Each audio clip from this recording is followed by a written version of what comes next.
Just before we get started with the podcast, folks, just to let you know that we've been in touch with our partners over at FansBet, and they've put on some special odds for the weekend's game against Raith Rovers. If you're confident Mark McNulty's going to get off the score sheet, you can get Mark McNulty to score at any time and Hibs to win. That was previously 6-5, it's now been cut to 6-4.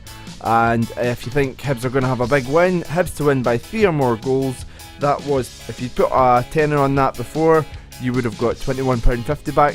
Now that's £25 you're getting back from your tenner. Max stakes are £25, and remember when you sign up to select Hibs Talk to support the podcast. Hello and welcome to Hibs Talk. I'm your host as always, Gav. Joining me today is Dave. Alright. And I've not got my headphones on yet. I'm really organised and super ready for this. How you been, Dave? It's been so long since I've seen you. I know. I need to actually have a wee break for each other, I think. 4 days in a row. I know. And I'll see you on Saturday as well. Pod on Monday and Fives on Monday. And then Tuesday. Is he on Tuesday? I've got a break for you on Tuesday. Seen you last night for the Hibs game. And then podding tonight. It's not bad, you're all lucky, man. No. And if Craig's listening, he can feel guilty because we could have done the podcast last night, but we left it until tonight. Said he was going to do it. Aye, but Dibble booked himself. Yeah, let us done. Oh, that's done. Meaning that I had to then spend longer with you. You love it. Anyway, right, let's get talking about the Hibs. So, we're going to chat about the Celtic game, which a lot of folk are going to be that appealed about since it was quite dire. But you've got all your stats prepared, so you've been messing about with all the stats and stuff, so you can tell us break down some of the game, and we're going to look ahead to the Raith Rovers game. But first off, the manager situation seems to be getting the narrower and narrower, and if reports are to be believed, it's down to 2. Wasn't it 2, Aye. I spoke about 3 names on the little video that I put up last night, if anybody's seen it, but Holden doesn't seem to be in the running, so we're going to concentrate on the 2. So sorry, Holden. The 2 names they mentioned are Michael Appleton and Paul Heckingbottom. So what do you know about both of them, Dave, very briefly? Probably as much as anybody else. I know a great deal. Obviously they've been kicking about down south. Do the names inspire you when you hear them? Nope. Right. But you've got to get, obviously whoever comes in will get a chance. Yeah. Obviously fans now want to hear big names linked, and for whatever reason we're down to these 2. So I'm hoping it's because these 2 are better suited than, say, a bigger name has applied, and they've just went, that you will suit us. Do you think a lot of people are expecting a bigger name because Neil Lennon was a big name? Yeah, I think if the club's prepared to part ways with Neil Lennon, then if that was the club's decision, then they need to back it up. It's all mutual, Dave. 100% mutual. Yeah, I know. If you want to believe everything that's been said, obviously it's in the air, and it's up to interpretation, I suppose. Yes, I think it is. I think that's the fairest way to put it. But you would think the club would then have a bit of pressure on them to get it right, and they have, because with the last 2 right. Exactly. So at the point that you've just done my point there. Fair to say they've got the last 2 right. A lot of people say but Stubbs never got us promoted, but dick, yeah, I'm alright. Best manager ever, won the Scottish Cup in my opinion. Yeah. Nobody else done that, and Neil Lennon did get us promoted in our highest point total. So that is Scottish Cup, highest point total in promotion with the last 2 managers. That's a success. Yeah, and it's you don't just sign a name for it being a name. Like, it needs to be somebody that comes in and obviously fits what the board are wanting, what the way that Hibs want to try and play, and just kind of gets the club. I think that's probably quite important. So let's look at the 2 names that have been mentioned. We're going to start with Paul Heckingbottom. Paul Heckingbottom kind of started his managerial career with a caretaker spell at Barnsley in February 2015.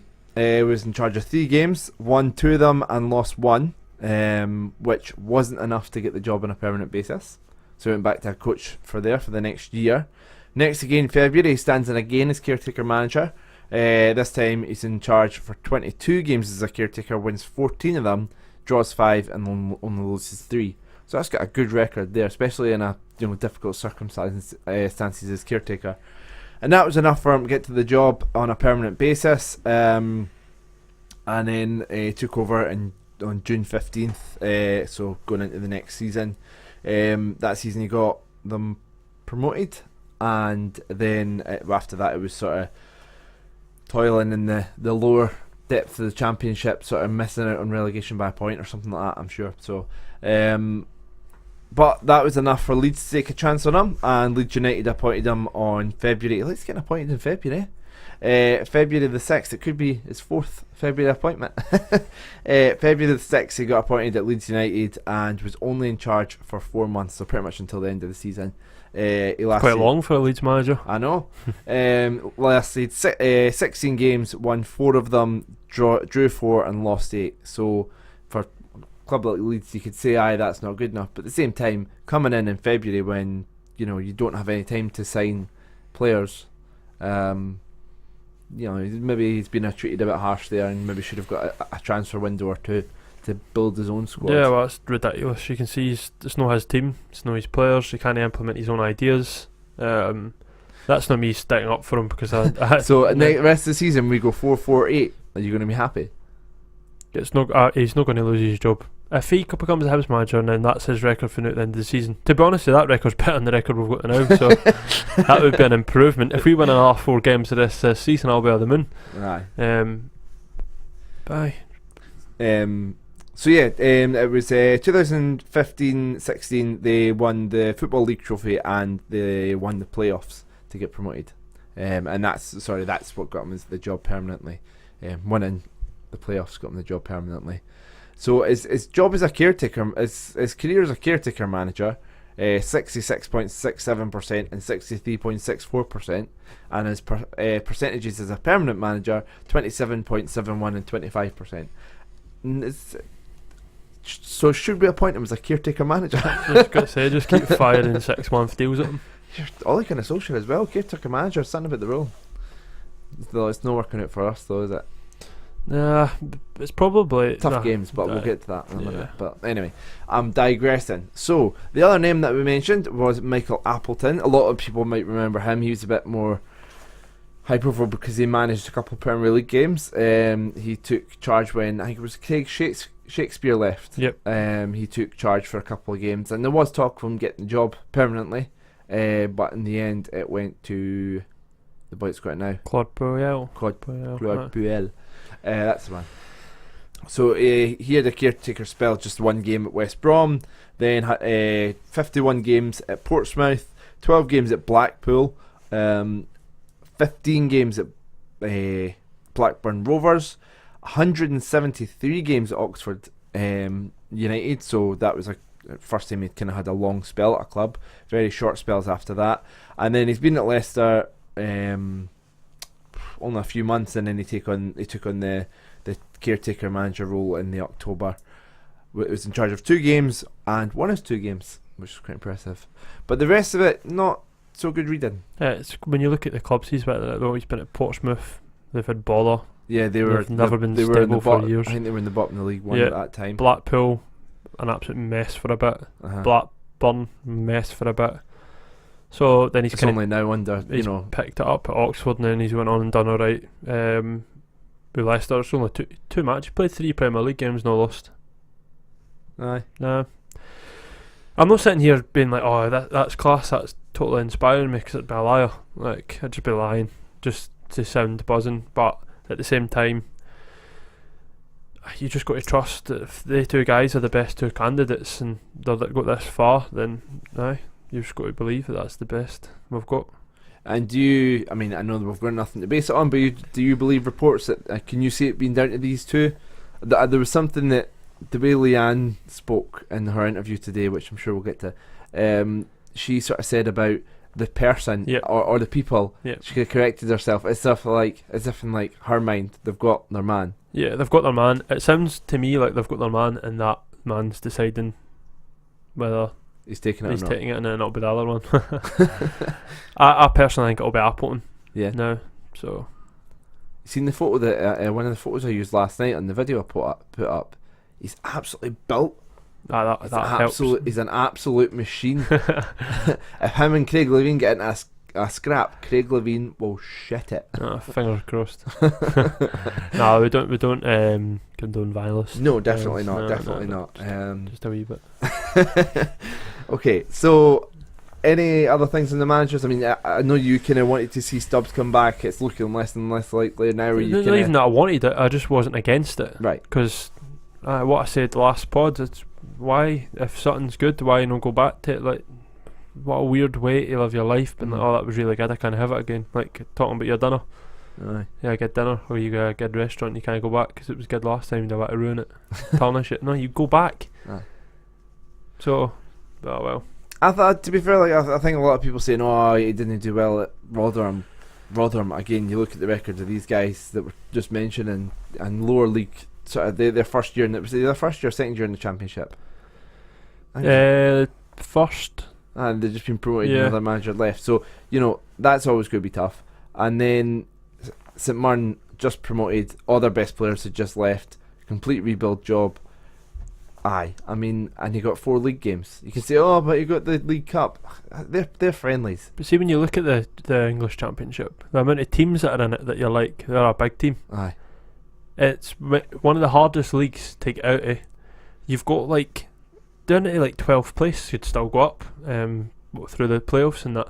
So Rotherham being a tiny club, every single week you're playing against a giant club. Yeah, they've not got a respite. You having like playing crap. There's hardly any crap in that. So do you think some of the criticism of subs has been a bit too much?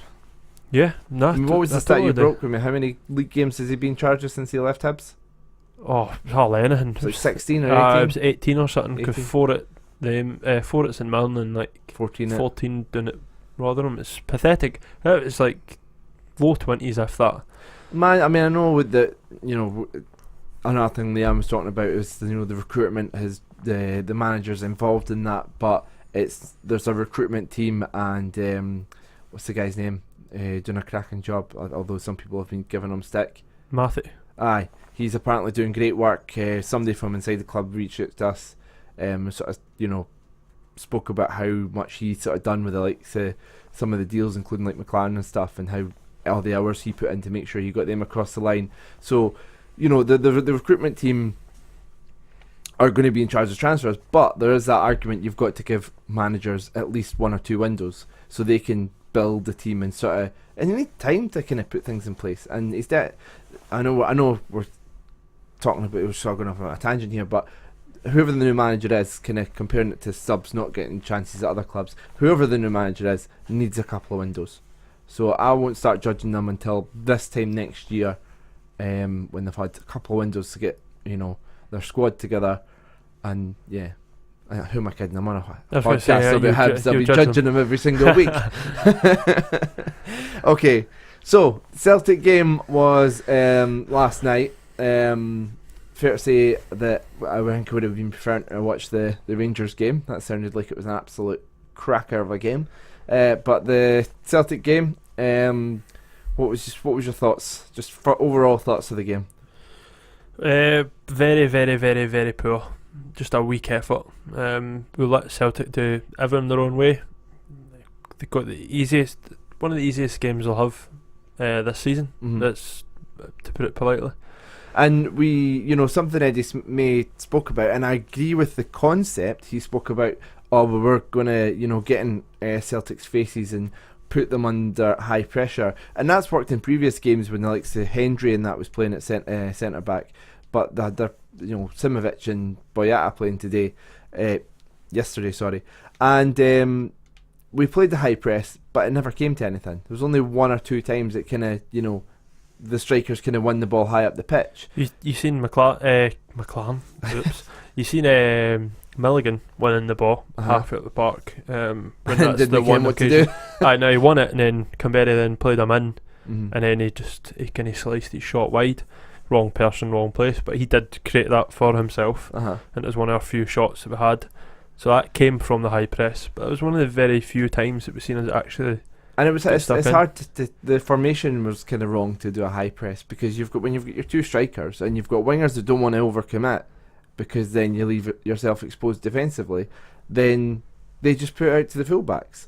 and then the strikers have already gone further forward, so then just pass it inside to the centre midfield, and then Celtic just pass it out to the wingers. You need everyone to press. Aye. If you're going to play a pressing game, every single player is committed to that. One person slacks off, that's you. Mm-hmm.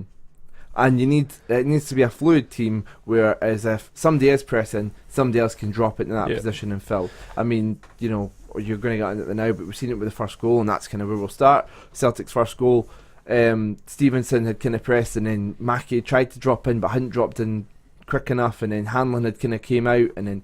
But anyway, you've kind of got some more detail on what can happen.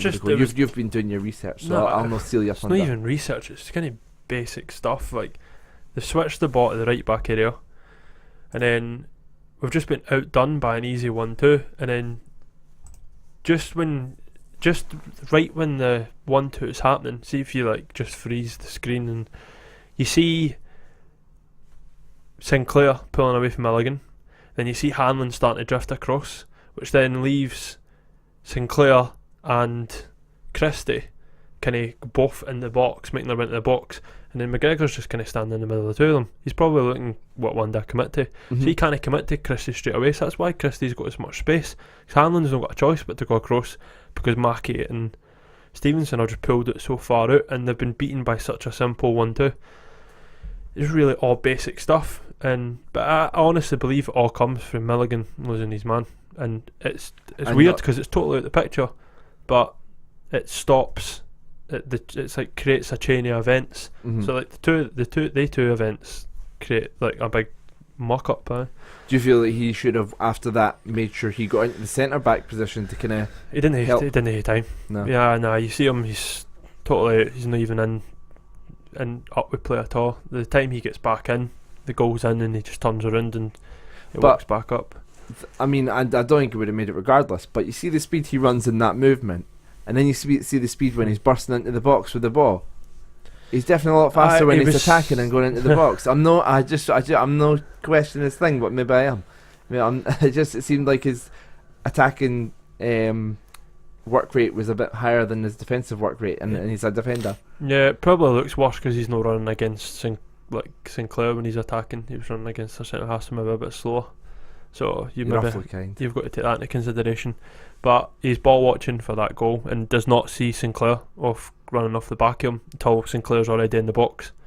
So, and then by the time we go to, the time Christie gets the ball, takes a touch, and then he shots away, and then we've got two defenders making last ditch tackles, last ditch attempts when it didn't need to be like that. It was just poor organisation. We've seen a lot of that, last week against Aberdeen, the last ditch tackles, and then the ball cleared off the line twice, and then the ball ends up in the back of the net and stuff. And it wasn't just that, and then the goal. There was lots of instances like that where there's been chaotic defending. Well, I counted it took them 12 seconds to get the ball for the left back. 5 passes, goal. Wow, that's how easy it was. Just knife through butter. so simple. And the second goal wasn't much better. So what have you got first with the second goal? No, you see Malin standing in the middle, and he's turning round and he's talking to somebody. You can't see who he's talking to. It's kind of off shot. And he's waving his arms in the air as if to go, come on. I don't know if he's wanting to press and we're no pressing, or. And then he turns round and goes up. There's McGregor, he got the ball, and he runs over, and McGregor's just got time to play the slipper ball through to Christie. So he just cut us right through the middle in this one. And then Christie turns, drives into a wee bit of space, all the time in the world to pick a pass. You see Mackie coming across, half-hearted attempt to even get near him. And then obviously the ball's through to Burke, and McGregor had a wee bit of half yard, which you commented on that last night. He maybe would have got there, but it's harsh. A year or two ago, I think, and he's had injuries as well.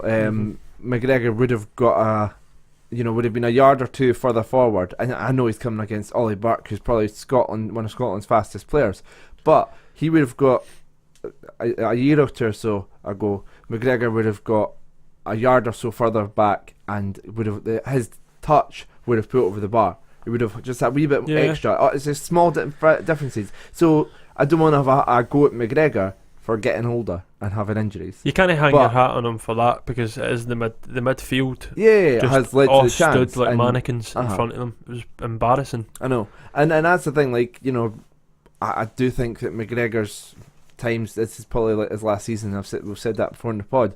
But with the 2 goals, you know, I don't think he was at fault for either goal, because, like you say, it was the midfield that's led to the chance, and the first one, he was left with 2 men to mark. Yep. He can't be in 2 places at once. So yeah. When you think that we've been praised for fighting against Old Firm, giving them good games, and having that wee bit of bite and having a go, and that's the opposite of what we done last night. The whole fight was just gone, and that was shown. Like, when you look at like duels in the match, that's our third least amount of tackles we made this season in a game. And you wouldn't think that would be the case at Parkhead, because they've got the ball a lot more. They're coming at you. You want your team to get stuck in that. So, and the only other 2 games that we've put less challenges in was that awful horror show at Kilmarnock 3-0, and then a game where we strolled 6-0, which you would expect to hardly make a challenge. So you could, even with not even counting that one. So it just shows how they didn't want it. I don't think that team had enough fight in them. I don't.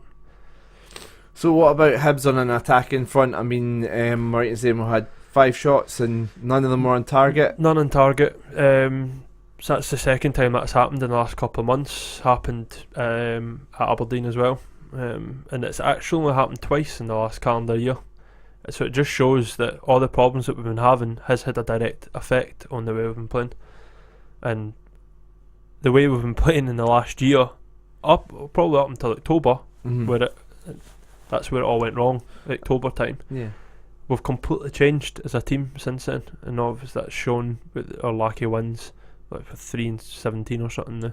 Because we were right up there with Kilmarnock in terms of the calendar year stat. I remember we were talking about it, and I was saying it's a ridiculous stat, and you were saying we should be praised on it and stuff. And I honestly believe you should. It's completely by the by now. It doesn't matter. But yeah, I mean, you know, like you say, since like October time, we've really sort of went off the boil. Fell off, and it feels like the identity that we had been building up of playing good football, that's a complete myth now. Like, the football's been dreadful, and I think that's all led to the downfall of the management team in that as well. But it's not been healthy. It's not been healthy at all, especially when your strikers are no firing. So obviously Canberra's performances have been under a bit of scrutiny of late, because all the headlines were running about him. So naturally you kind of look and go, right, circumstances have now changed. You weren't performing that great at the end of Lennon's tenure. So is it going to change? He's no scored in 8 games. So what's that? 720 plus minutes of football. In his last 5 matches, he's only had 1 shot on target. 5 matches. That's 450 plus minutes of football, and our main striker has had 1 shot on target. I mean, I think there's no denying the talent of Canberra. Yeah. You know, I know that he's off the boil just now. Missing him as well. But there's no denying his talent. So do you think Hibs know that? They see that in the training field, and that's why we're sticking with him? Yeah, the thing about his goals drying up are that he brings a lot more to the team than just goals. Yeah. His hold-up play is brilliant. He comes in, and he's a couple of the games he's played up front himself, to be fair. And when he comes deep, he's got no one up there beside him. Exactly. And then, you know, the last couple of games, Shaw's scored, and part of that's been because of his movement. Been doing the dirty work off the ball. So credit where credit's due. But at the end of the day, his main job is to score goals. We need him scoring goals. He's got the capability of scoring goals, and he needs it for his confidence as well. Yeah. So I think he needs to have a game so I would play him against Raith, and hopefully he can maybe bag a couple, and just change, like go be the Canberra who was there last season, like enjoying himself. And that his last goal was that goal against that peach against Celtic at Easter Road. That's unbelievable. If you told me at the end of that match he'll no score again, or we'll be talking about this in February and that boy's no scored, something just obviously hasn't been right. And I hope for the sake of everybody, because I think everybody likes him. Mm-hmm. All the fans love him. Oh, fans love him bits. And they can see the work he's doing, that he gets repaid, and it doesn't drag on for much longer. No, and I mean, I think the phrase that I hear a lot is, "Oh, Canberra just needs an arm round him." No, you can tell Canberra's not that kind of guy. Canberra's a guy who, you know, when he came in, the Lennon was talking about the player that we had on trial, and he needed to work on things, and he's definitely been working. We've seen the development. He's been here a year now. He's played just over a year ago. He made his debut against Motherwell, and we've seen the development and had him add things to his game. He needs extra training sessions to kind of work on these things. Something I believe Lennon wasn't a big fan of doing. I don't think he put on extra training sessions, and I think that might have been. I don't know. That's just me speculating, but I believe a lot of players got annoyed that there wasn't extra training sessions to do things like that. But that's in the past. He's not there now. So whoever the new manager is needs to look at the talent that we've got in Canberra and go, right, this lad needs not an arm around him, because he's a big laddie in two senses of the word. Yeah, he's only 23. So what? He needs extra training sessions, and right, you need to work on this aspect of your game. Here's a coach, go up and practice that for 2 hours after training the day, after the generalised training. Anyway, that's just my opinion. Yeah, no, I agree. This is fun doing two of us. I get to do my opinion more. Anyway, so the midfield as well. Let's talk about the midfield. We spoke about the midfield defensively and some of their faults. Did they have anything a bit more positive offensively? Did they offer anything a bit more, like the passing stats? Or no, it's the second least amount of passes we've made this season. The only thing that tops it is that I don't even think you can call it a football game at Tynecastle, the 0-0 game, the downfall of Lennon, ironically. That's the only game that we've had less passing in. Wow. So we've made I'm laughing, right? We've made no shots on target. Of the third least amount of tackles we've had all season, and the second least amount of passes in a match. So what did we do? And Eddie May was talking about the positives that we took for the game. I'm not gonna lie, that scares me. He's even saying, like, somebody comes out and says that. Like, I really like Eddie May, and he seems like a really nice guy, and I'm really glad that we've got him at the club and what he does and stuff. Yeah. But I mean, maybe he's just got to try and keep things as positive as possible and ticking over, and maybe that's what he's got to do. And if he is, then great. But there's no positives to take. The only positives to take from that last night is there's a lot to work on. It was only and 2. I don't know if that's a it was only 2-0. Yeah, aye. It's just I just don't like going to Parkhead or Ibrox and not putting up a fight. Yeah, it's something that we've got used to. And we watched the game on a stream, and the Celtic commentators were praising Hibs on the way that they were playing and like the way they were set up, and it's good to see a club not coming and just parking the bus. And yeah, they were happy we were making life easier for them though. That's all they were happy at. Like, we weren't doing anything like to try and like I say, I think it was the right idea to do the high press. It just wasn't executed correctly. Possibly.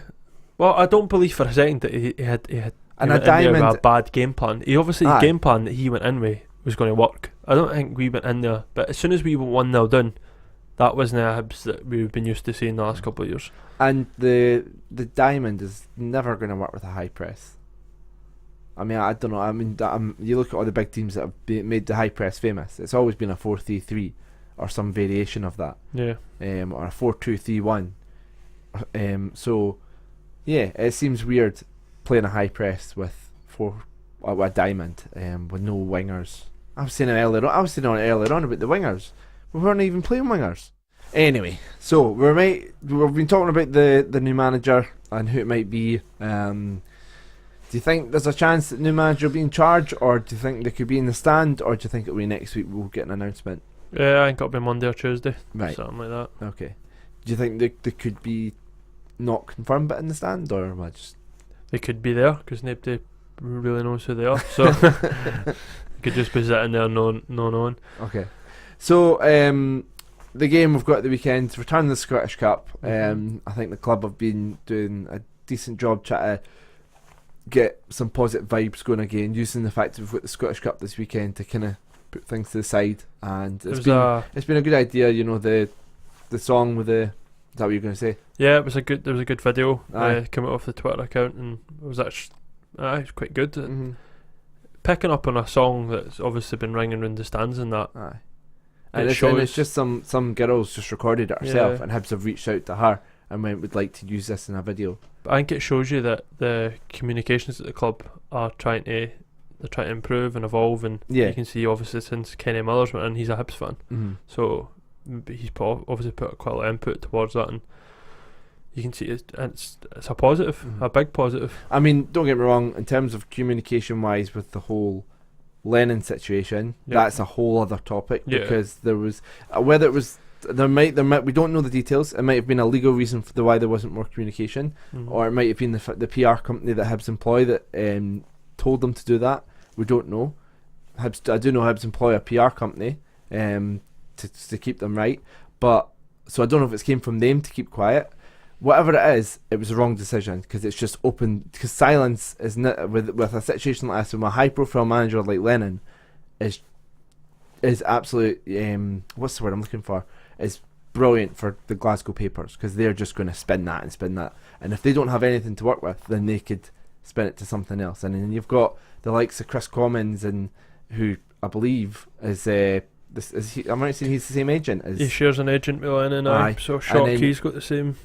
So he's telling Lennon's story on side of the story on Sky Sports, and then you've got Chris Sutton and John Hartson on BT and on BBC and things like that. They're coming out and talking about their mate who they played with at Celtic. So I don't think there's been enough from the club to give our side of the story until this evening, and Leeann sort of came out and done the thing. The only thing I would say is that was a very safe interview. It was, you know, Hibs have designed the questions, but fair play to her for finally doing something. It needed done probably a good 4 or 5 days ago. That could have been done.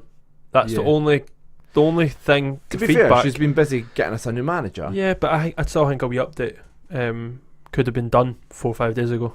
She should have got advice from Murray and done her a wee vlog when she was down in England. That would be only feedback. I'm glad that she's now come out and said something.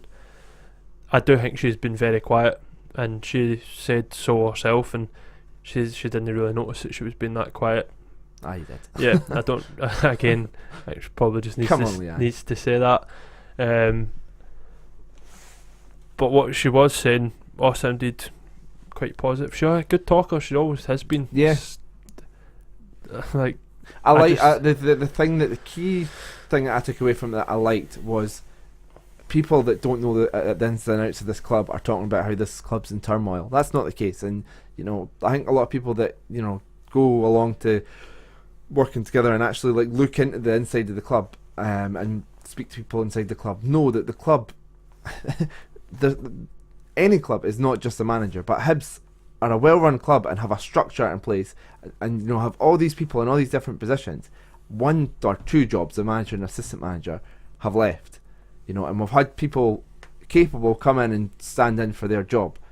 The rest of the place isn't falling to bits, but the structure in the club and all that sort of stuff was something we can talk a bit more in detail another day, and maybe, you know, we could look back at Leann's video and do it was sort of just dropped before we started recording the podcast, so maybe we can look into a bit more detail and stuff later on. But anyway, we're going to start talking about Raith Rovers at the weekend. Hibs have done some positive PR stuff this week, getting out some, you know, try to get our good feelings around the Scottish Cup. I think they posted something else about actually the final today as well, which is good.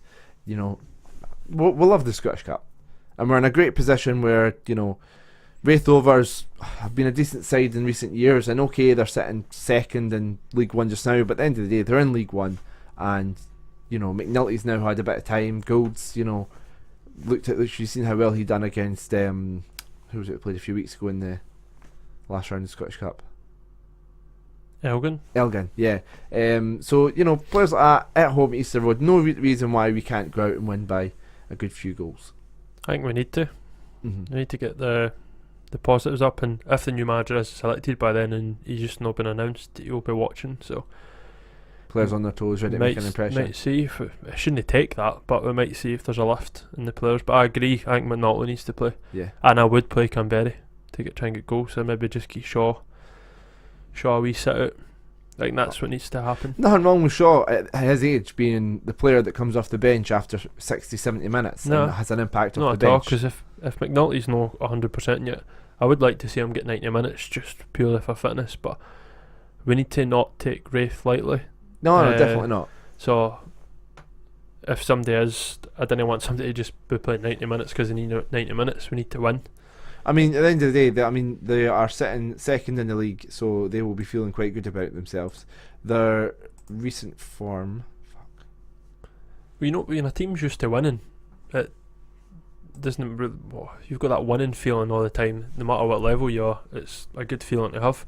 And we've definitely not got that feeling now. So. Yeah. I mean, the recent form, they've lost 2 of the last 5 games, just won the 1 and drawn the other 2. So they're maybe not in the best run of form, but at the end of the day, they're high in their league. They're going to have a bit of confidence, a bit better than us recently. We're kind of not in a good place. So, but hopefully this is still a good opportunity against a lower league opposition to get some goals, get some confidence, get some buzz, and kick on for there. Looking at the way they sort of set up in their last game, it was a 4-4-2 they played. I don't know if they'll play the same against us this week, but in terms of names people might recognise, they've got Scott Robertson, who obviously played with us before in the Championship, and Robbie Thompson, the Rangers goalkeeper on loan, and Leeann Buchanan, who used to score a lot of goals for Livy. 33 now, so getting on a bit, but still can put the ball away in the net. So, like I say, don't want to take them lightly, but at the same time, it's a good opportunity for Hibs. So, score predictions for the game? I'm going to go 2-0. 2-0. I'm going to go 4-0. 4-0 Hibs? Yep. Fair play. I just think... I think McNulty will get a couple. I think it'll be a good game for him. I hope you're right. I'm just shrugging my shoulders because I have absolutely no idea what to expect, obviously. Yeah. It's one of them. If we win 2-1 and go through, I'll probably not even be that bothered as long as we go through. Yeah. But I think a performance, just for confidence reasons and giving everybody a wee bit of a feel-good factor again, and a bounce getting the new manager is important. Okay, right. Well, I'll finish up there, Dave, and we'll let you go play your game of 5s, and I'm going to finish up this and then go to my bed because I'm absolutely knackered. Fair play, mate. Well, thanks again, Dave, for coming along. Not a problem, mate. Thanks for having me.